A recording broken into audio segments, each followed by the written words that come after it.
teman-teman anak Raja. Shalom adik-adik. Sebelum kita memulai ibadah hari ini, kakak punya pengumuman penting. Sebentar lagi kita akan merayakan ibadah Jumat Agung pada tanggal 15 April 2022 pukul 10.15 dan ibadah Paskah pada tanggal 17 April 2022 pukul 10.15 pagi. Nah, jangan lupa ya adik-adik, selamat memuji Tuhan.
Adik-adik, kita mau nyanyikan pujian ini sama-sama. Kita mau manggil Yesus, kita mau undang Yesus dalam hati kita. Yesus ku panggil, Yesus ku undang, masuk dalam hatiku. Yesus ku panggil, Yesus ku undang, masuk dalam hatiku. Memimpin, menuntun setiap langkah hidupku, sucikan, kuduskan semua dosaku. Ulang dari awal ya. Yesus ku panggil, Yesus ku undang, masuk dalam hatiku. Yesus ku panggil, Yesus ku panggil, Yesus ku undang,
Yesus, kita mau undang Yesus dalam hati kita. Yesus ku panggil, Yesus ku undang, masuk dalam hatiku. Yesus ku panggil, Yesus ku undang, masuk. Tara, teman anak raja. Shalom teman-teman. Kakak punya gambar mutiara yang biasanya dipakai untuk perhiasan. Ada yang tahu bagaimana terbentuknya mutiara? Saat sebutir pasir masuk ke dalam tubuh kerang dan melukainya, kerang itu akan membalut lukanya dengan cairan perutnya yang kemudian mengeras sehingga terbentuklah sebuah mutiara. Mutiara yang asli harganya mahal karena para penyelam harus mencari kerang yang ada mutiaranya di dalam laut. Di sebuah pulau tinggallah seorang penyelam mutiara. Dia mempunyai seorang sahabat yang sering bercerita tentang Tuhan Yesus yang memberi anugerah keselamatan dengan gratis bagi orang yang percaya Tuhan Yesus. Penyelam itu tidak mau percaya Tuhan Yesus karena merasa aneh. Masa keselamatan orang Kristen itu gratis? Suatu saat, sahabatnya akan pindah meninggalkan pulau. Sebelum mereka berpisah, penyelam mutiara memberikan sebuah kotak kayu sebagai hadiah kepada sahabatnya. Ketika kotak dibuka, sahabatnya kaget. Terlihat sebuah mutiara besar yang sangat indah. Sahabatnya pun pulang ke rumah dan berpikir, gak mungkin aku menerima hadiah mutiara seindah ini dengan gratis. Aku harus membayarnya dengan sejumlah uang. Lalu segera ia mengambil uang dan memberikan kepada penyelam mutiara. Tak disangka penyelam itu marah dan menampik tangan sahabatnya sehingga uangnya berhamburan. Si sahabat bertanya, "Mengapa kamu marah? Aku memberimu uang karena aku tidak bisa menerima mutiara yang sangat indah itu secara gratis." Dengan sedih, penyelam itu bercerita, "Dulu aku punya seorang anak laki-laki. Aku melatihnya untuk menjadi penyelam mutiara terbaik di pulau ini.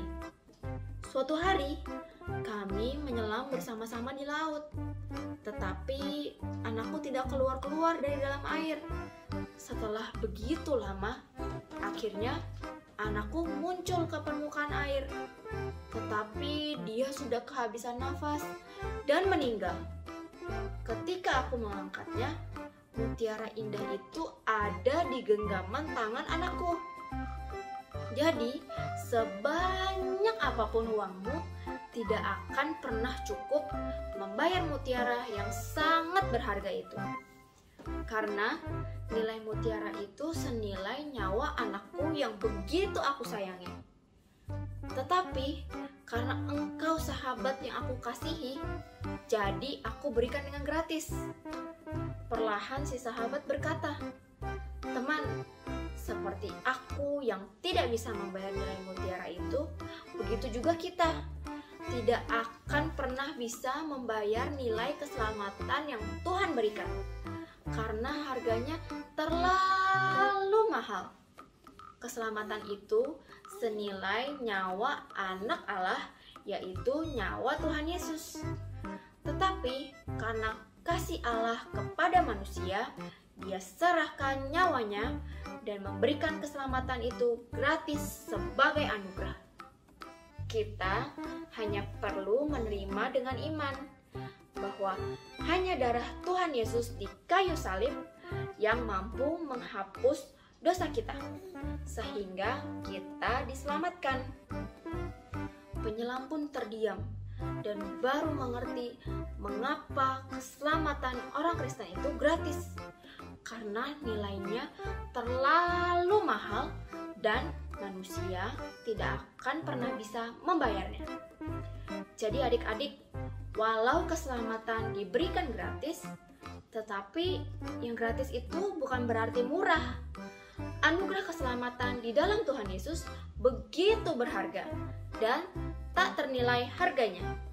Karena itu, kita harus tetap setia, teguh beriman, dan sayang Tuhan Yesus. Kita sama-sama katakan yuk, I love you Jesus. Banyak orang yang suka mendengar pengajaran Tuhan Yesus, dan mereka juga melihat banyak mukjizat yang Tuhan Yesus lakukan. Tetapi para imam dan ahli Taurat tidak suka, membenci, bahkan ingin menangkap dan membunuh Tuhan Yesus.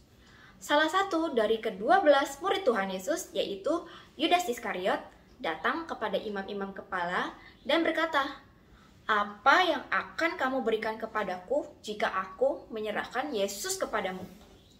Lalu mereka membayar 30 uang perak kepada Yudas, yaitu sekitar $19 USD, atau kalau dirupiahin sekitar 270.000 rupiah.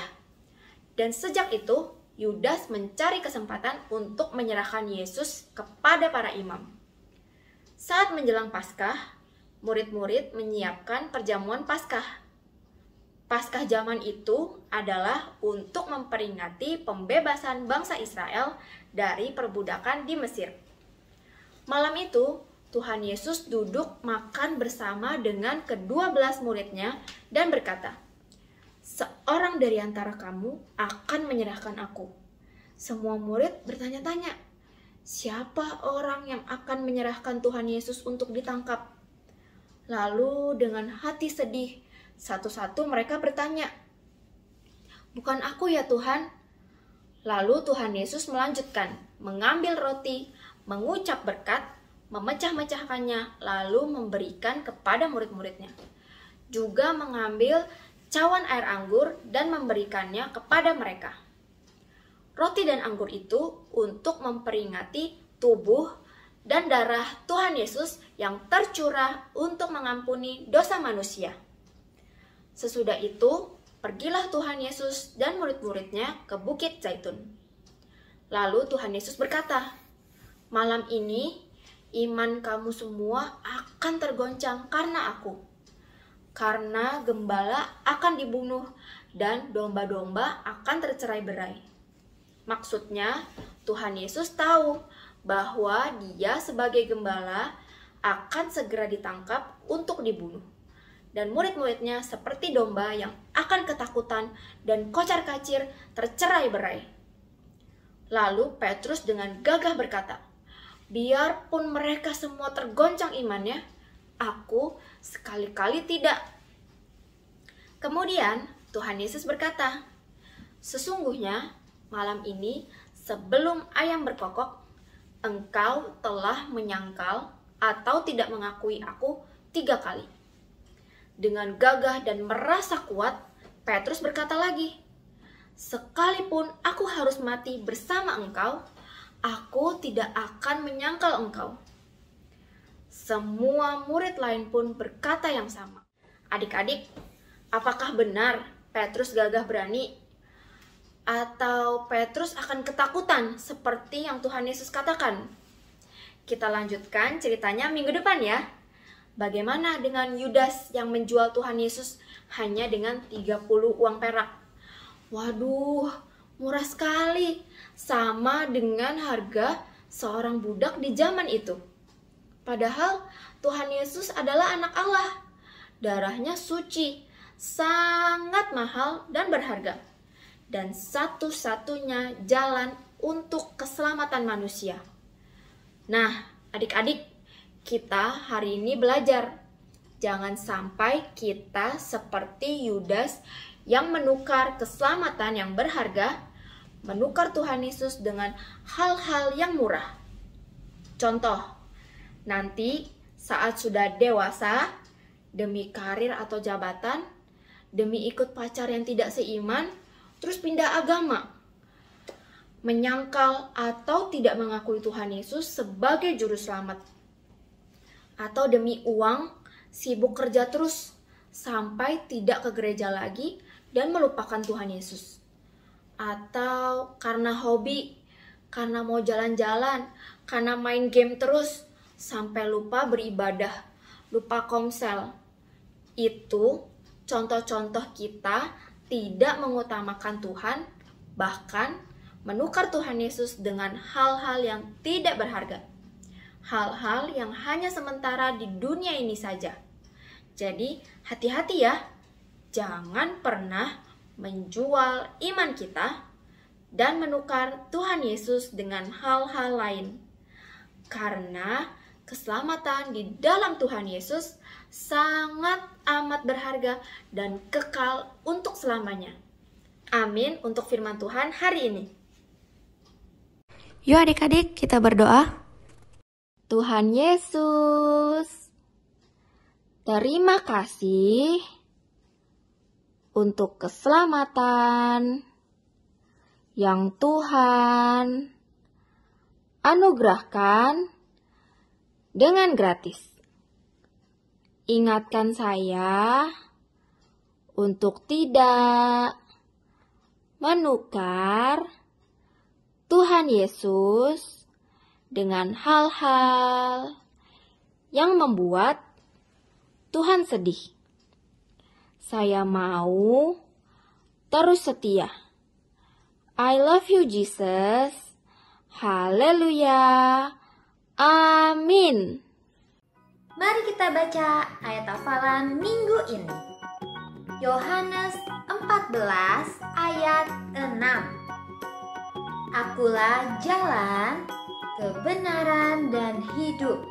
Tidak ada manusia yang datang kepada Bapa tanpa melalui aku. Jangan lupa dihafalkan ya adik-adik.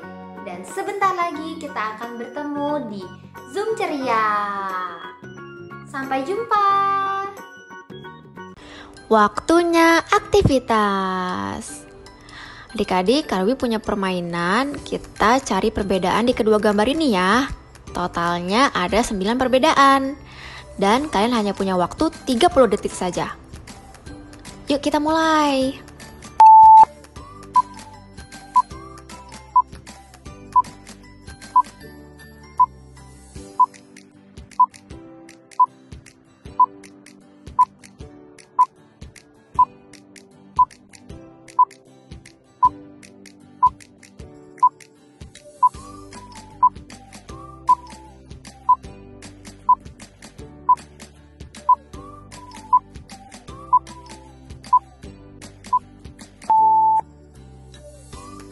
Waktunya habis. Yuk sama-sama kita cari jawabannya.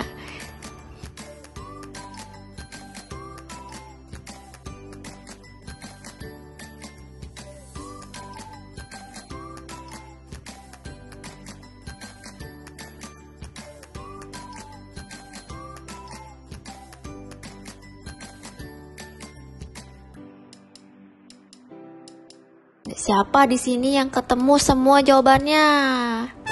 Good job. Sampai jumpa di aktivitas selanjutnya. Sekian ibadah online hari ini. Baca terus renungan hariannya ya. Dan jangan lupa habis ini kita ketemu di Zoom Ceria. Tuhan Yesus memberkati. Tada!